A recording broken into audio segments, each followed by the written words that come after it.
इस कार्यक्रम के पुण्यार्चक हैं मेघराज जी चुक्की देवी गंगवाल की स्मृति में श्रीमान प्रदीप गंगवाल, श्रीमती अंजना गंगवाल, पुत्र एवं पुत्रवधू अंकित, प्रियंका गंगवाल, रोहित, शिल्पी गंगवाल, पौत्री Tanisha Gangwal, Preesha Gangwal, Messrs Gangwal construction company, post Dhulian, Murshidabad, Paschim Bengal.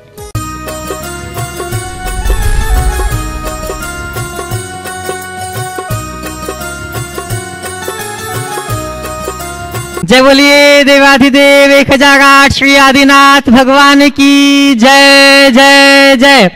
देवाधिदेव 1008 श्री चंद्र प्रभ भगवान की जय जय जय। श्रवण कुल तिलक प्रातः स्मरणीय आचार्य भगवान श्री विद्यासागर जी महाराज की जय जय जय। परम पूज्य गुणायतन प्रणेता प्रखर वक्ता भावना योग प्रवर्तक गुरुवर श्री प्रमाण सागर जी महाराज की जय जय जय। क्या मेरा है क्या पाना है, कैसे हो जीवन का उद्धार, गुणायतन में आओ बंधु, यहाँ सत्य का हो दीदार। बंधुओं, परम पूज्य आचार्य गुरुदेव के पावन आशीर्वाद से और पूज्य गुरुदेव की पावन प्रेरणा से निर्मित होने जा रहा गुणायतन वह आयतन होगा जहाँ आकर आप जानेंगे सार संपूर्ण जिन संस्कृति का और पाएंगे पार अपने जीवन की विकृति का। यहाँ आकर आप कर सकेंगे समोशरण का साक्षात्कार और जान पाएंगे कैसे होगा जीवन का उद्धार। तो बंधुओं, मेरा आप सबसे आग्रह है कि इस महत्वाकांक्षी अत्यंत आवश्यक जैन शासन को संवर्धन करने के लिए, जैन शासन का यशोगान बढ़ाने के लिए इस कृति में अपना योगदान अवश्य दें।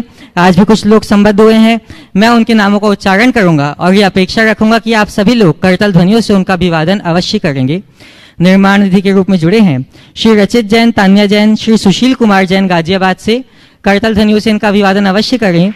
श्री रविंद्र धनपाल बहिर शेठ, श्री सुदीप रविंद्र बहिर शेठ कुर्दवारी सोलापुर से, करतल ध्वनियों का क्रम अनवरत जारी रहे। श्रीमती नीलिमा जैन, श्री शरद जैन, सम्यक जैन, सोनाली जैन हरिद्वार से। निर्माण मित्र के रूप में संबद्ध हुए हैं श्रीमती प्रभावती जैन, स्वर्गीय राजेंद्र कुमार पाटोदी, पराग जी चिराग जी पाटोदी कोटा से। वे अगर यहाँ उपस्थित हैं तो आएं और पूज्य गुरुदेव के चरणों में नमोस्तु निवेदित करें। इनके सम्मान के लिए मैं आमंत्रित करता हूं श्रीमान कपूर चंद जी जैन कोटा से। निर्माण मित्र के रूप में ही जुड़ने का जिन्होंने सौभाग्य प्राप्त किया है श्रीमती पुष्पा विजेंद्र कुमार जैन, अंबुज अनीता प्रियांशु दीपांशी जैन भरतपुर से।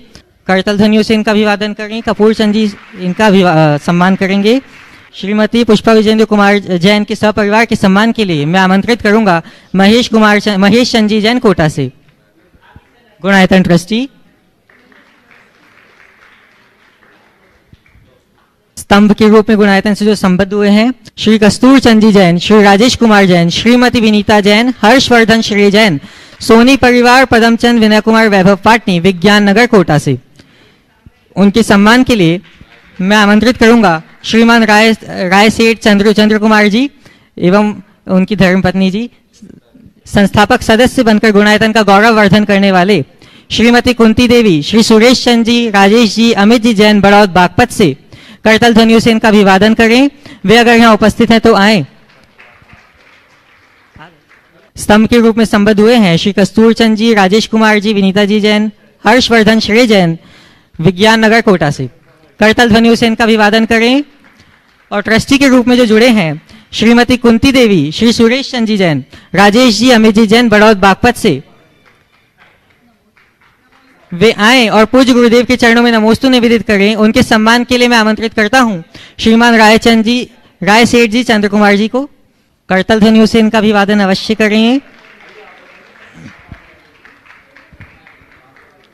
और इसी के साथ आज के प्रथम प्रश्न के लिए मैं आमंत्रित करता हूं श्रीमान महेश चंद्र जी जैन कोटा से, गुणायतन ट्रस्टी।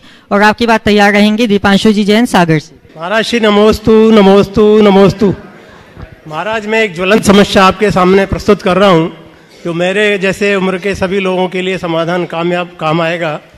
अभी महाराज, पहले छोटे नगरों में लोग रहते थे, 3-4 पीढ़ियां साथ रहती थी और व्रती लोगों के व्रत निभ जाते थे, क्योंकि 3-4 पीढ़ियां साथ रहती थी तो कोई भी व्रती आराम से अपने व्रत पूरे कर लेता था।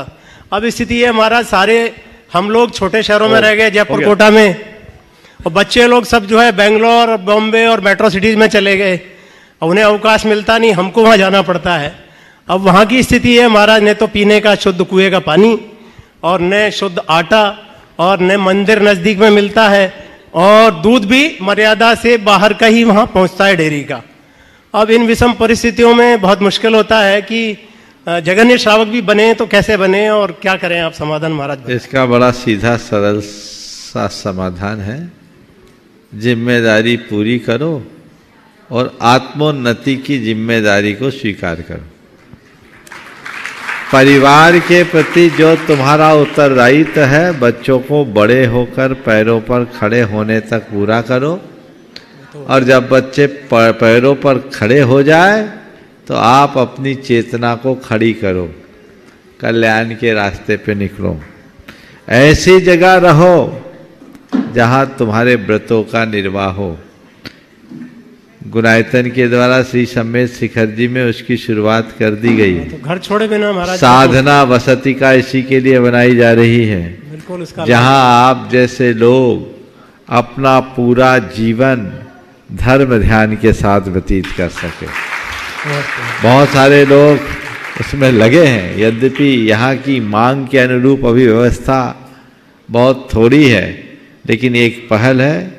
ऐसी शुरुआत यदि तीर्थ क्षेत्रों में हो तो लोग अपना धर्म ध्यान आसानी से कर सकते हैं।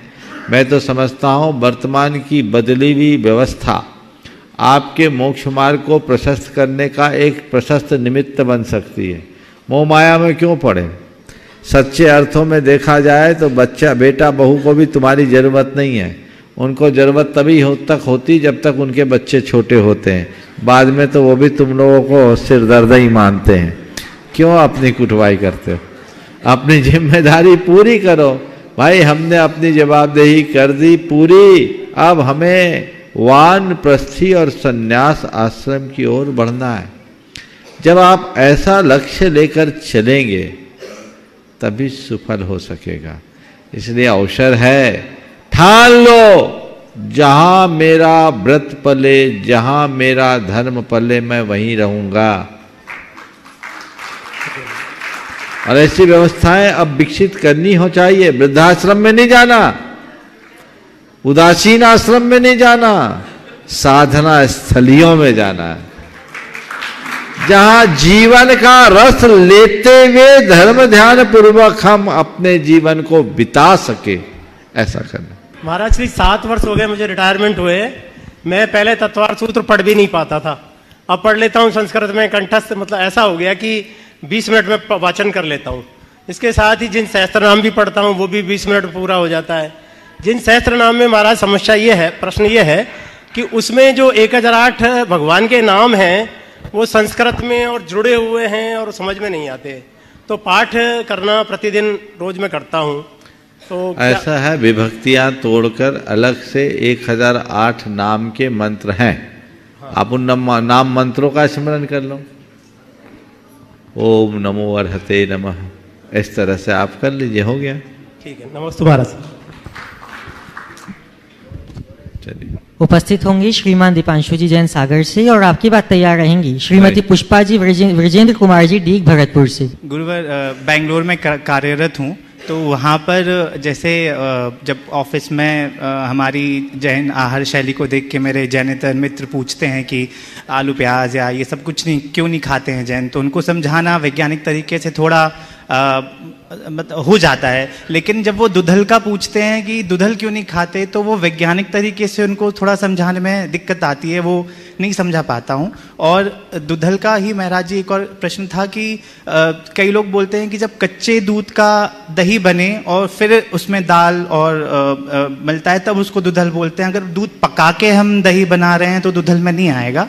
और दुधल में ही महाराज श्री श्वेतांबरों में तो ये भी मानते हैं कि अगर दही को ही पका दिया, जैसे कड़ी बनाई तो दही पक गया, तो फिर वो दुधल में नहीं आता। तो महाराज जी दुधल के संबंध में जो बात आपने पूछी बिल्कुल सही है।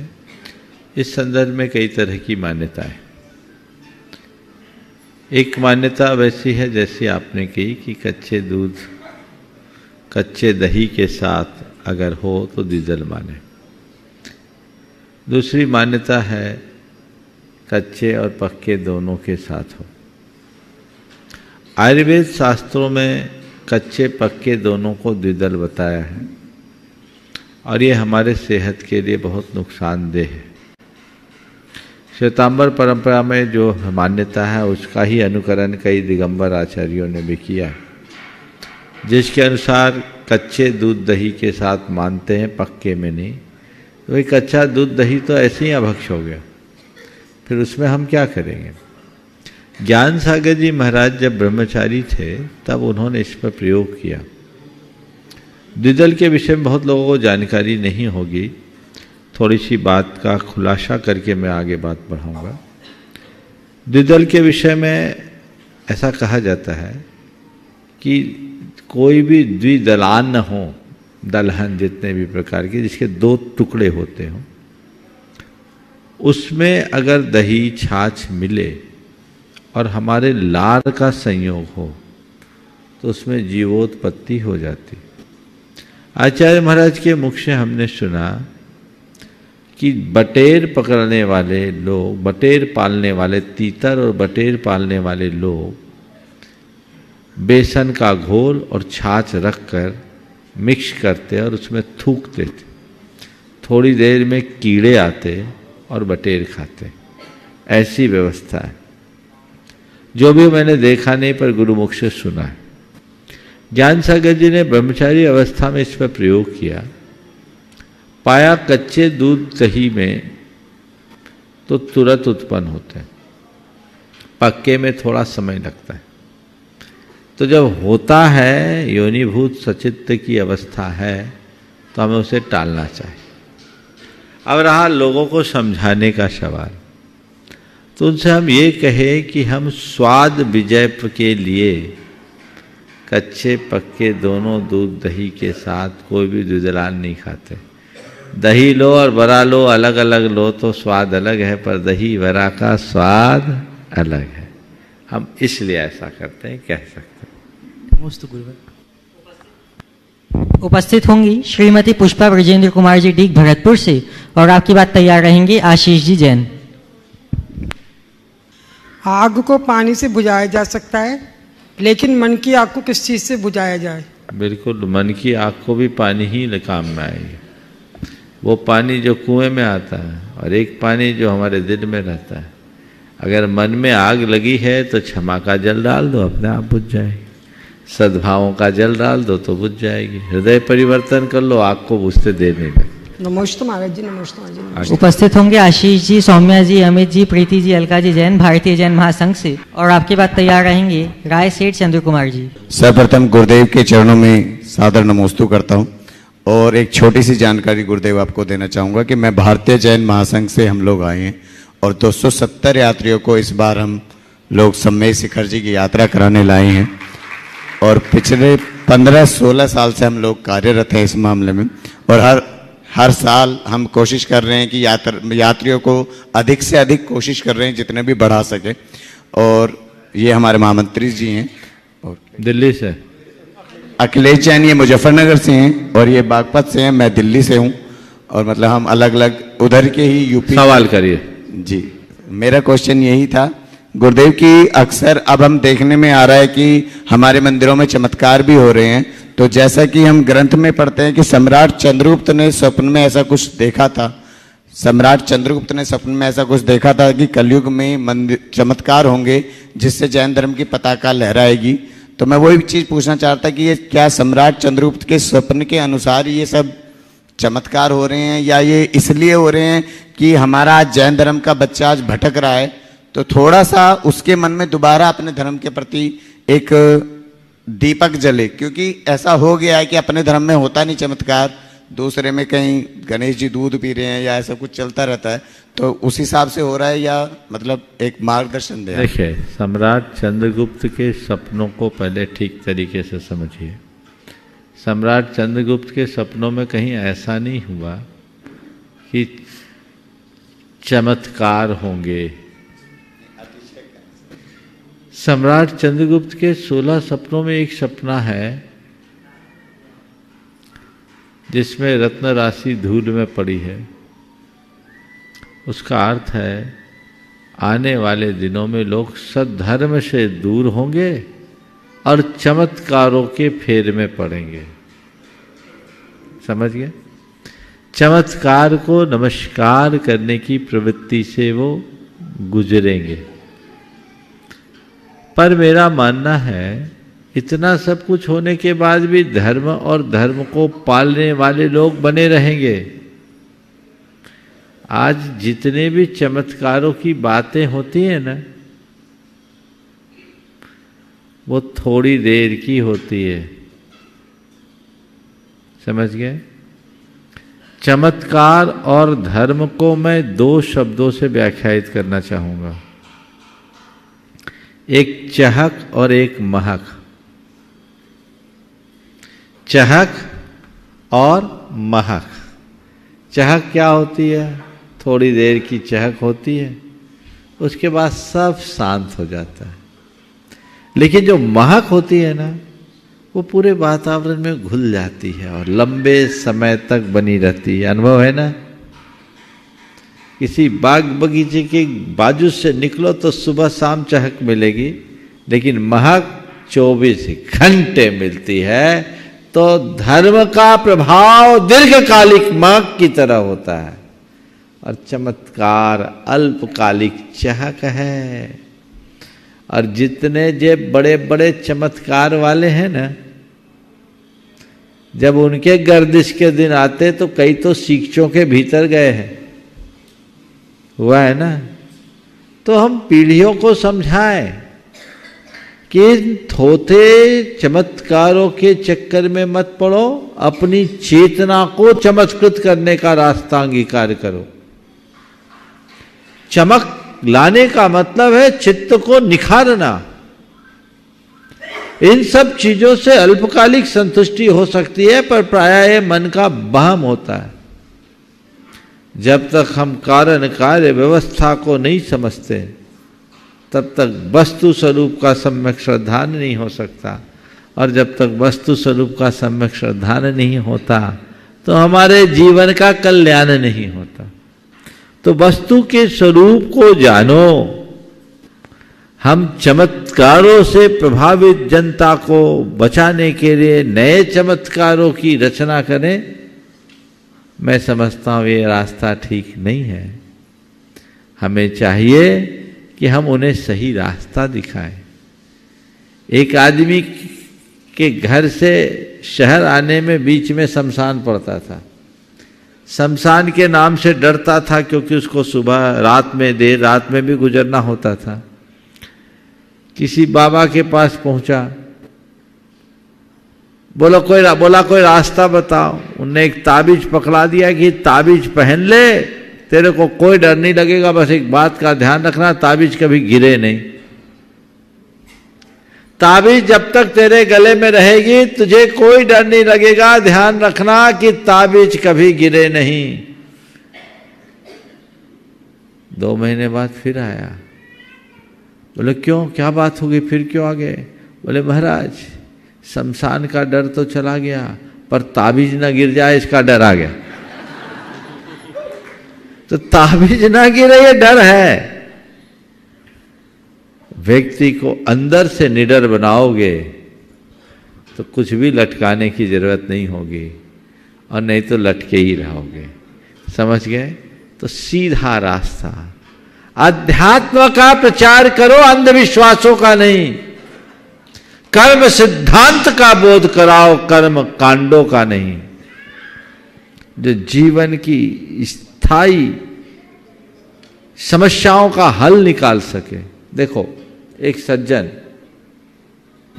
जिन्होंने, थोड़ा लंबा ले रहा हूं चूंकि ये विषय बहुत उपयोगी है, बड़े कारोबारी थे, बड़े उद्यमी थे, लेकिन उनने कुछ गलत निर्णय लिया, ओवर एस्टिमेट काम किया, व्यापार बिल्कुल चौपट हो गया।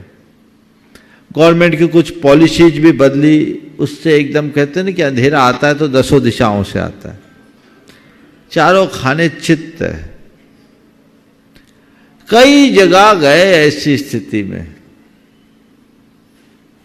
पर अब होना क्या है? जिसने जो पूजा बोला सो पूजा कर दी, जो पाठ बोला सो पाठ करवा दिया, जहां दान चढ़ाने के लिए दान।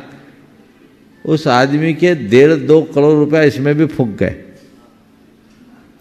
मैं यहीं सम्मेद शिखर जी में था, सन 2014 में वो व्यक्ति मेरे पास आया, जुड़ा तो था, लेकिन उसको पता था कि महाराज के पास ये सब कोई पुड़िया है नहीं, तो मेरे पास काहे को आएगा कोई, और आना भी मत।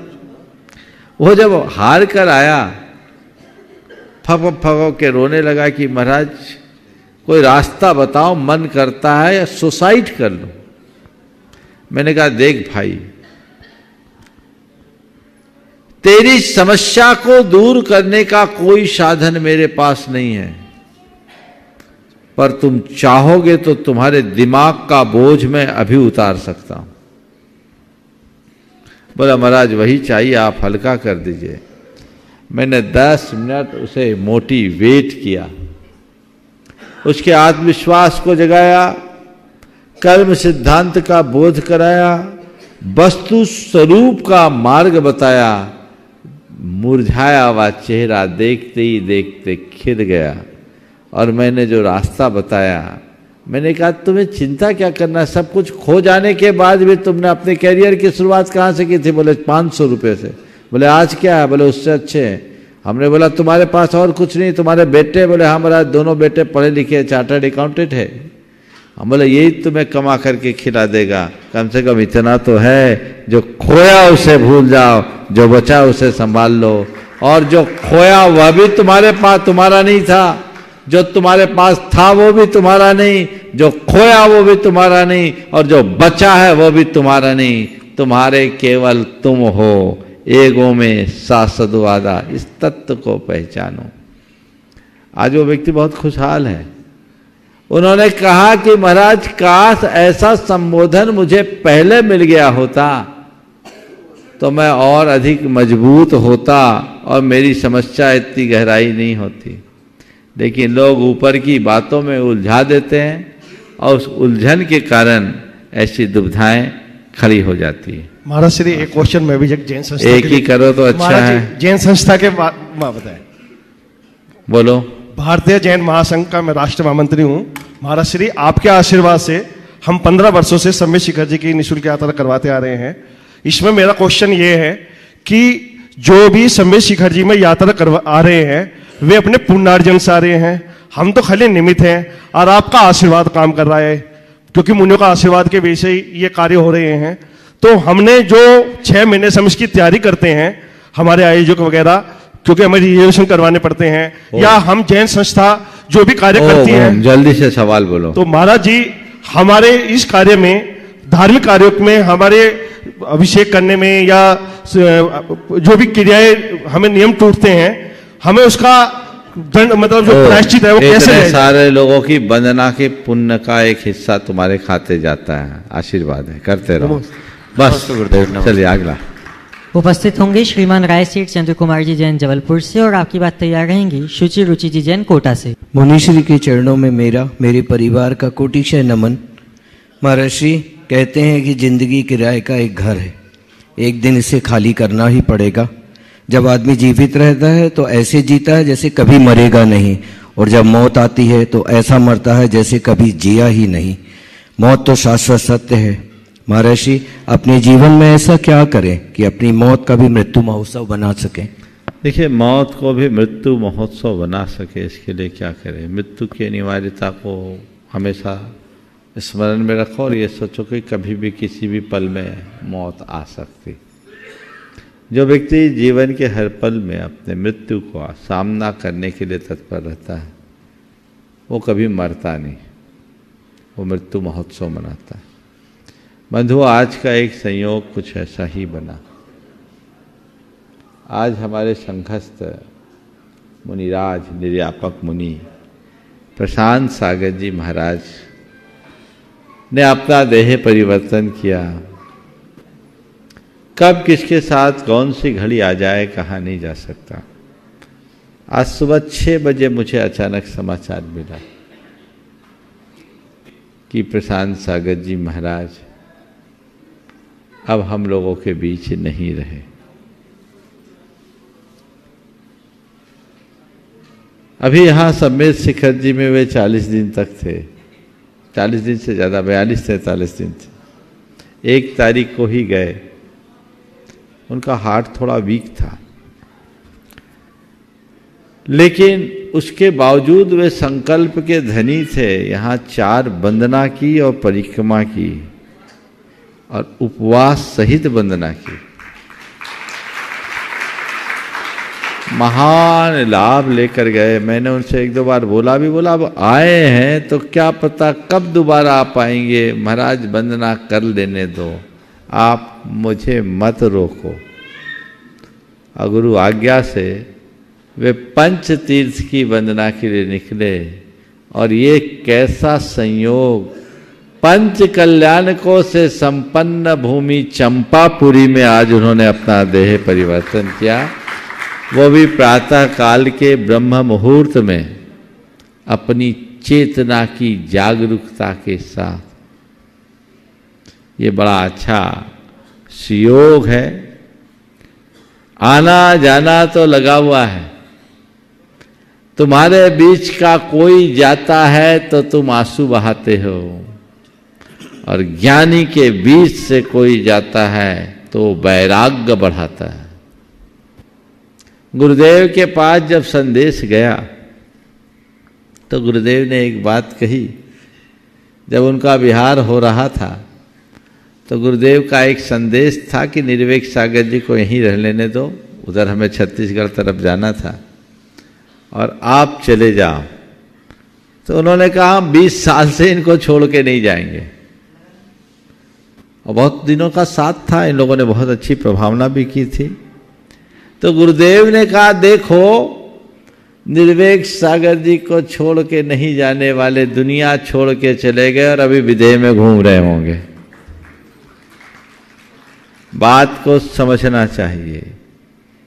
जीवन का कोई ठिकाना नहीं, कब किसके साथ कौन सी घटना घट जाए। लेकिन वो धन्य है जो नरभव पाकर जिन मुद्रा धारण करके अपना शरीर छोड़ता है। हर पल ऐसा सोचो, मेरे जीवन का अंत कभी भी हो सकता है।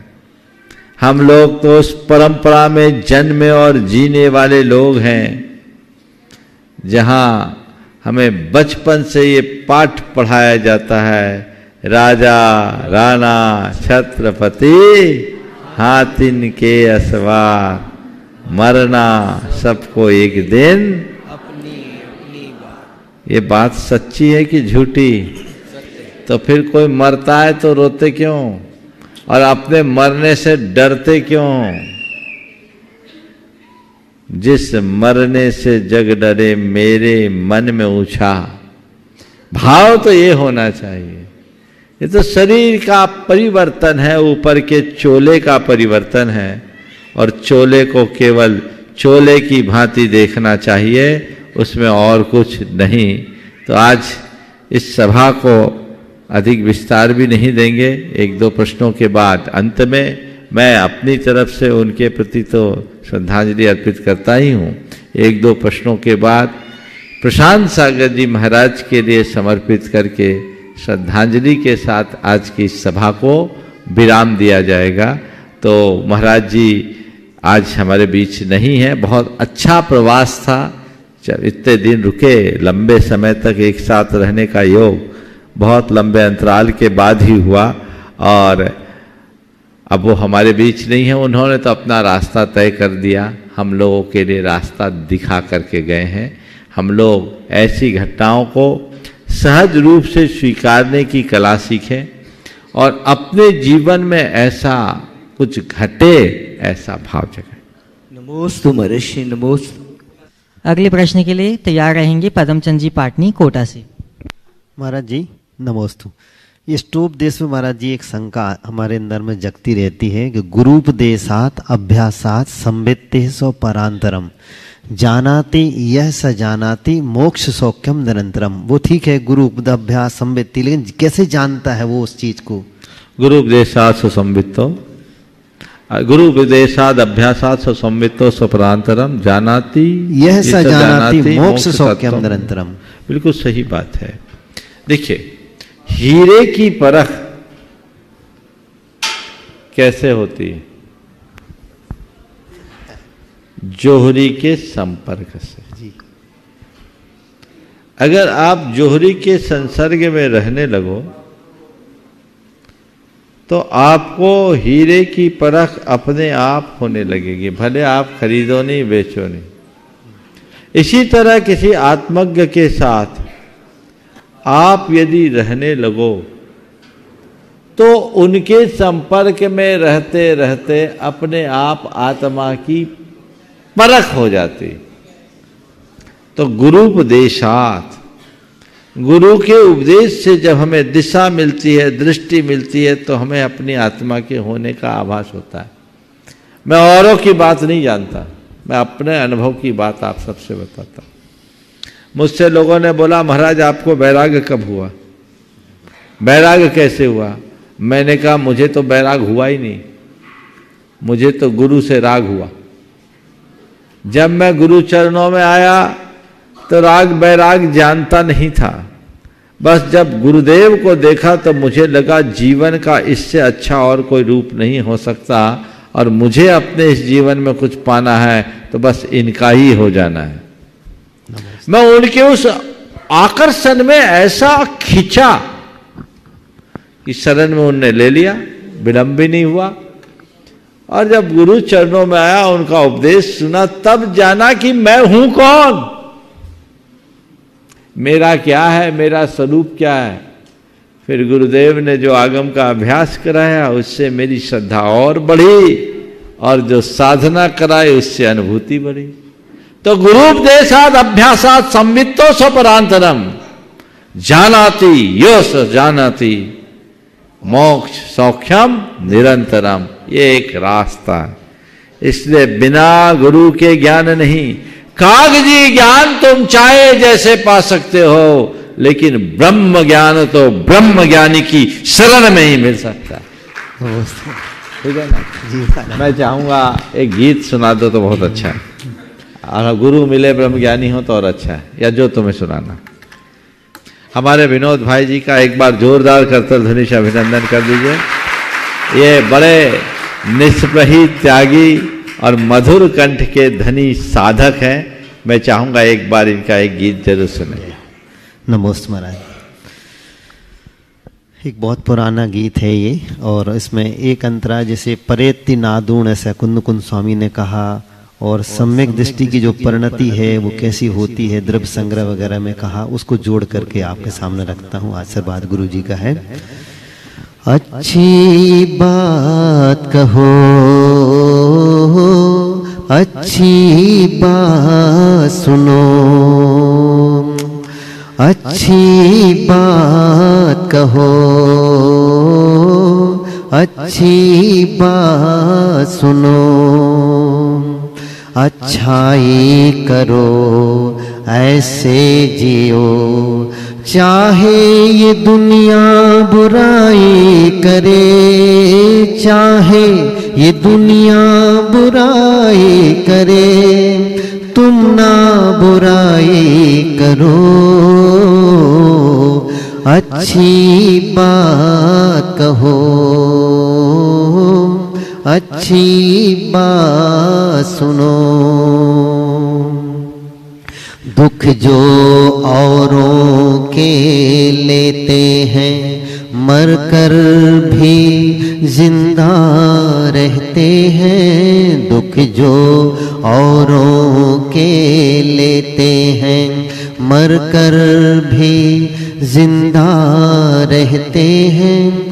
आ नहीं सकती उन पे बलाएं, लेते हैं जो सबकी दुआएं। अपने हो या बेगाने हो, सबकी भलाई करो,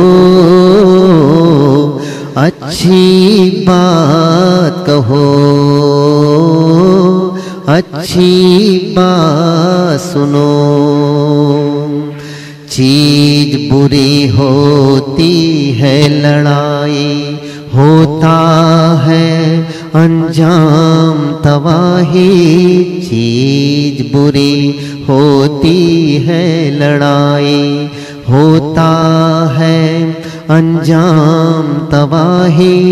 प्यार से तुम सबको अपना लो, दुश्मन को भी दोस्त बना लो। भटके हुए इंसानों की तुम रहनुमाई करो, अच्छी बात कहो, अच्छी बात सुनो। निज निंदा कर पर निंदा तज, सम्यक निधि को सहज ही वर। पर निंदा तज निज निंदा कर, सम्यक निधि को सहज ही वर। पर है ये सब मान कर तुम सम्यक चारित्र को अपना कर। शुद्धोपयोगी की छाहों में आकर, शुद्धोपयोगी की छाहों में आकर कर्म कलंक हरो,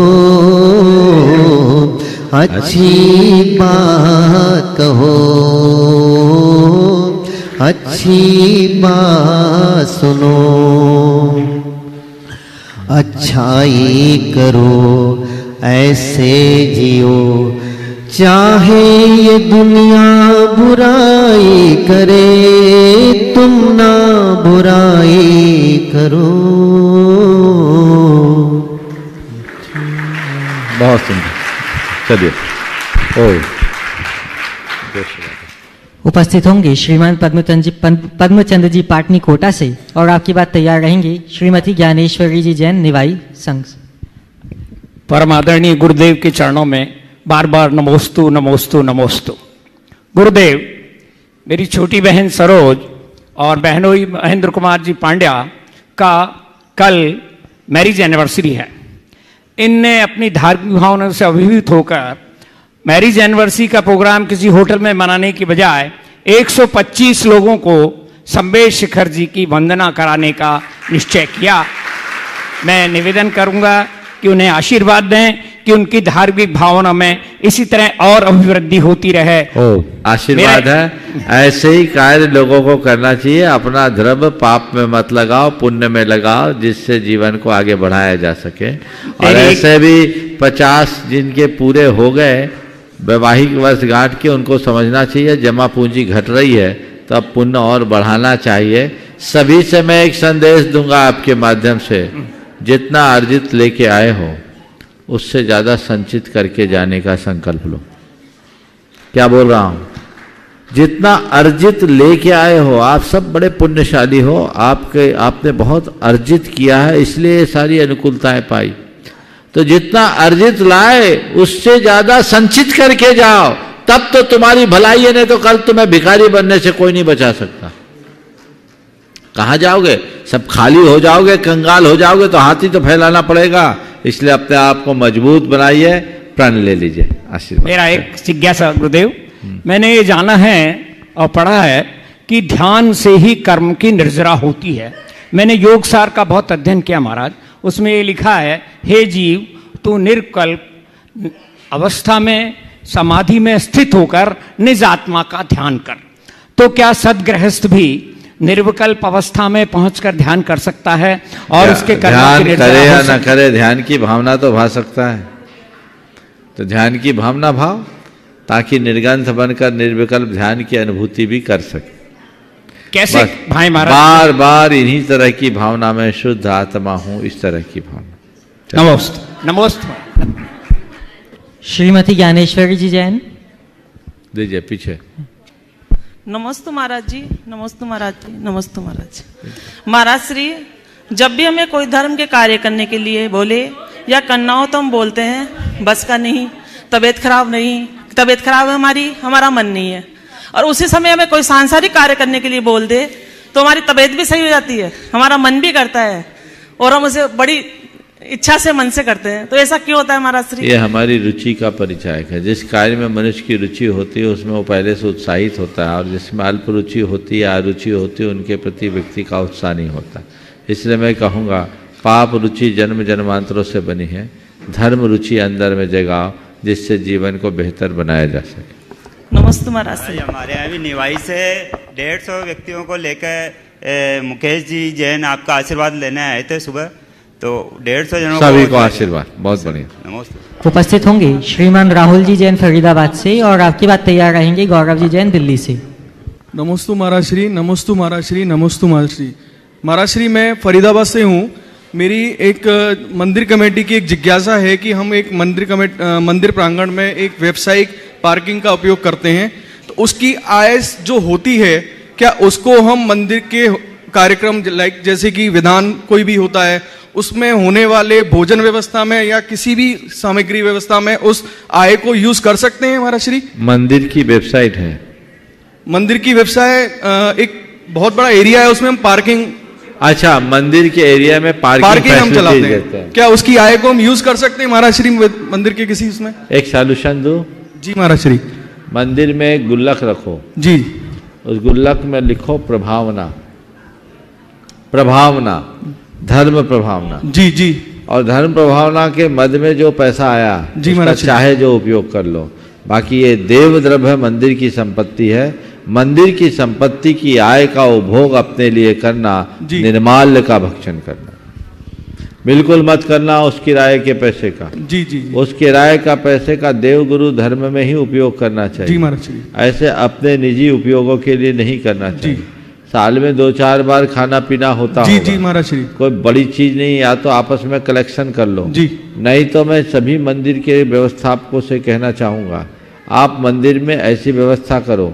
आपने देखा होगा यहाँ धर्म प्रभावना और प्रबंधन के मत के अलग अलग गुल्लक रखे हैं, लोग उस गुल्लक में पैसा डालते हैं, प्रबंध में आप उसका खर्च कर सकते हैं, बच जाए सो मंदिर में ले लो।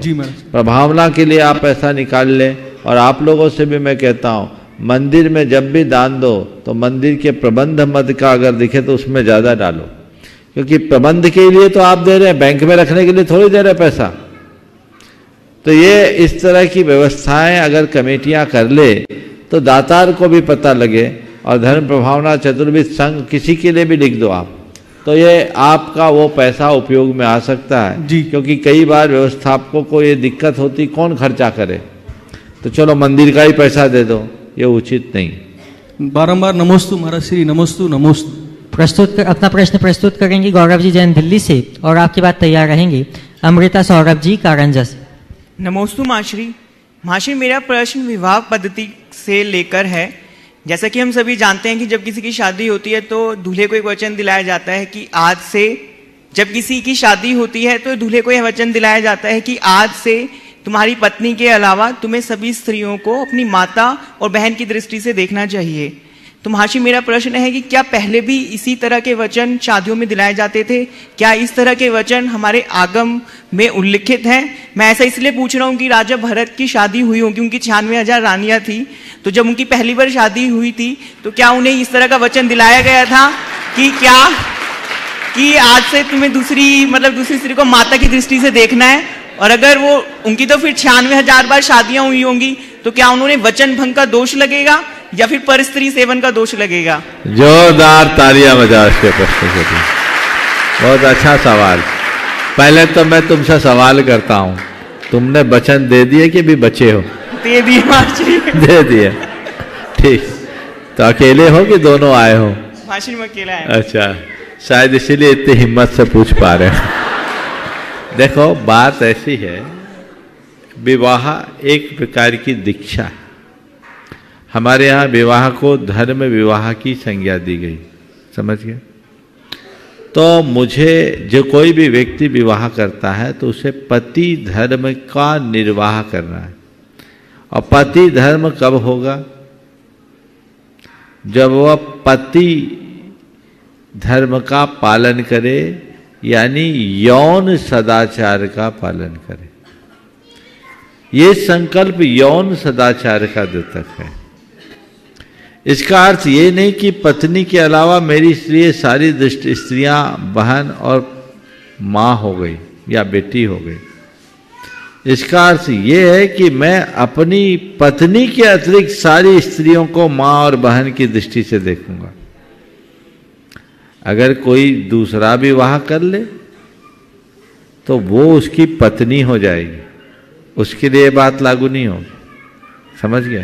तो महाशय लेकिन वचन भंग तो हो ही गया। भंग कहाँ? जो मेरी पत्नी होगी उसके अलावा। तुम्हारी भी ऐसी गुंजाइश है तो फिर कर सकते हो। शास्त्र इसके लिए अनुमति दे देंगे। शास्त्र ये नहीं कहता, देखो कानून दूसरे विवाह का निषेध करता है, एक साथ दो पत्नी नहीं रख सकते हिंदू कोड के अनुसार। धर्मशास्त्रों के अनुसार बहु विवाह होते थे, लेकिन आप लोग भी समझते हो एक कोई झेलना मुसीबत है तो दूसरे का कौन, है ना, है ना? तो ये ठीक है। अगर आपने विधि पूर्वक विवाह किया है तो वो आपकी परिणीता पत्नी है। इसके अलावा बाकी सारी स्त्रियां माँ और बहन जैसी ही है। तो चक्रवर्ती लोग महान पुण्य संपदा से संयुक्त होते, उनके सारे नियोग जुड़े हुए, नियोग था उन्हें इतनी स्त्रियां मिलती, तो वो उसके अलावा वो भी सदाचार का पालन करते। समझ गए? तो ये व्यवस्था है, उसको उस तरीके से देखना चाहिए। ठीक है, नमस्ते। उपस्थित होंगे अमृता जी सौरभ जी जैन कारंजा महाराष्ट्र से, और आपकी बात तैयार रहेंगे सारिका खंडारे देवलगांव राजा। नमोस्तु गुरुदेव। मेरा प्रश्न यह है कि तीर्थ यात्रा, पंच परमेष्ठी की आराधना, शास्त्र स्वाध्याय, साधु समागम या सत्संग, षट आवश्यक क्रिया, पूजा इत्यादि क्रियाओं से किससे धर्म होगा? सबसे धर्म होगा, और जो मौका मिल जाए कर लो। जब तीर्थ यात्रा का मौका हो तो तीर्थ यात्रा करो, और तीर्थ यात्रा करते हो तो उसमें पंच परमेष्ठी की आराधना भी हो जाती है। तीर्थ यात्रा में ऐसे तीर्थों में जाओ जहाँ साधु, तो साधु समागम भी मिल जाता है। अगर उनको आहार आदि दे दो तो दान देने का भी मौका मिल जाता है, और उन तीर्थों के उद्धार के लिए कुछ देते हो तो दान देने का मौका मिल जाता है। तीर्थों में आते तो खाने पीने की व्यवस्थाएं ज़्यादा लिमिटेड रहती है, ज़्यादा होती नहीं है, तो तप भी मिल जाता है। और तीर्थ यात्रा में आओ तो इधर उधर घूमने की जगह थोड़ा पढ़ लिख जाओ तो स्वाध्याय भी हो जाता है। तो मैं तो कहता हूँ तीर्थ यात्रा में सब समाहित हो जाता है। प्रमाण सिंधु के ज्ञान गुणों की महिमा अपरंपार, ऐसे संत धरा पर आते सदियों में एक बार। जिन शासन के सितारे पूज्य गुरुदेव हमारे, विद्या गुरुवर के हीरे, प्रमाण गुरुदेव हमारे, प्रमाण गुरुदेव हमारे। गुरुवर आपके चरणों में शत शत नमन, शत शत नमन। गुरुवर, अपने आराध्य प्रभु और गुरु के प्रति अपनी जो श्रद्धा है वो हमेशा दृढ़ बनी रहे, इसके लिए हमें क्या करते रहना चाहिए? बस अपनी बैटरी को चार्ज रखना चाहिए। समझ गया? और जब डिस्चार्ज हो जाए तो फिर आकर के चार्ज कर लेना चाहिए।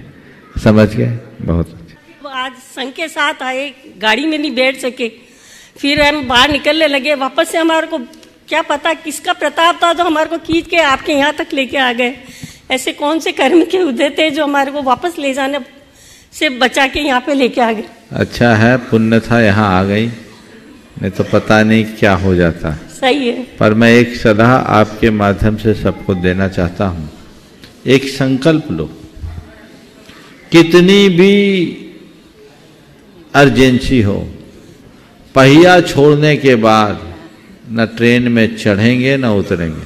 बस वो पहिया छूट गया था महाराज। आप तो बच गई। भगवान का अभी 3 दिन पहले एक परिवार आया था जिसमें 2 लोग ट्रेन के नीचे गिर गए।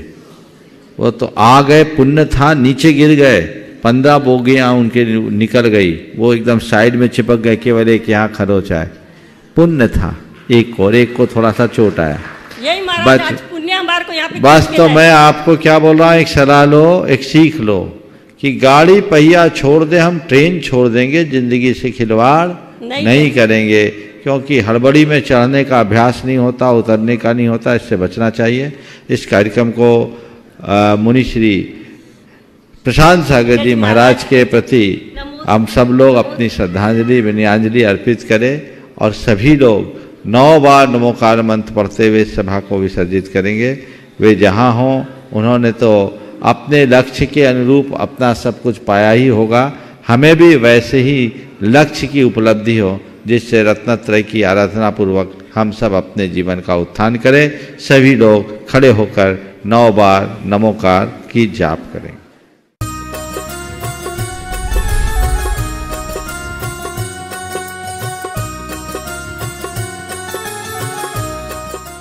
इस कार्यक्रम के पुण्यार्चक थे मेघराज जी चुक्की देवी गंगवाल की स्मृति में श्रीमान प्रदीप गंगवाल, श्रीमती अंजना गंगवाल, पुत्र एवं पुत्र वधू अंकित, प्रियंका गंगवाल, रोहित, शिल्पी गंगवाल, पौत्री Tanisha Gangwal, Preesha Gangwal, Messrs Gangwal construction company, post Dhulian, Murshidabad, Paschim Bengal.